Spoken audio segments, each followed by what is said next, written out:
মানে ট্রেন রওনা দিলার দেখো আপনার সকল বারেগ্রাম স্টেশন থাকি ফরম দিলাইছে তো এখান দুলভছড়া টু গুয়াহাটি এক্সপ্রেস ট্রেন তো বর্তমানে যার ট্রেন দেখো আপনারা সকল বর্তমানে আমি উপস্থিত আছি বারেগ্রাম স্টেশন।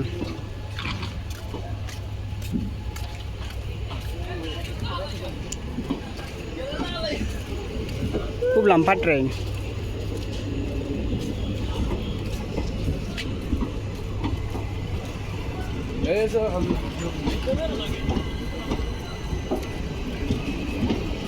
আর আপনার সকল ভিউটা দেখো আজকের ভিউটা অনেক ভালো একটা ভিউ, কিন্তু আজকে অনেক গরম দেয় 36 ডিগ্রি তাপমাত্রা আজকে আমাদের আসাম করিমগঞ্জ ডিস্ট্রিক্টে। তো ট্রেন বর্তমানে গেছি এখান যাইব ডাইরেক্ট দুলভছড়া টু গুয়াহাটি। তো আপনার সকল দেখতে পাত্রা আশা করি দেহকা বর্তমানে ট্রেন গেছি গিয়া। তো দেহকা বর্তমানে আমি বারেগ্রাম স্টেশন আছি, ওই ওভার ব্রিজ তো সামনে বারেগ্রাম স্টেশন দেহকা। তো আশা করি আপনার সকলের এই ভিডিওটা ভালো লাগছে, ভালো লাগলে শেয়ার কমেন্ট করবা আর নাইবার সাবস্ক্রাইব করতে জলদি জলদি সাবস্ক্রাইব করলে। Thank you.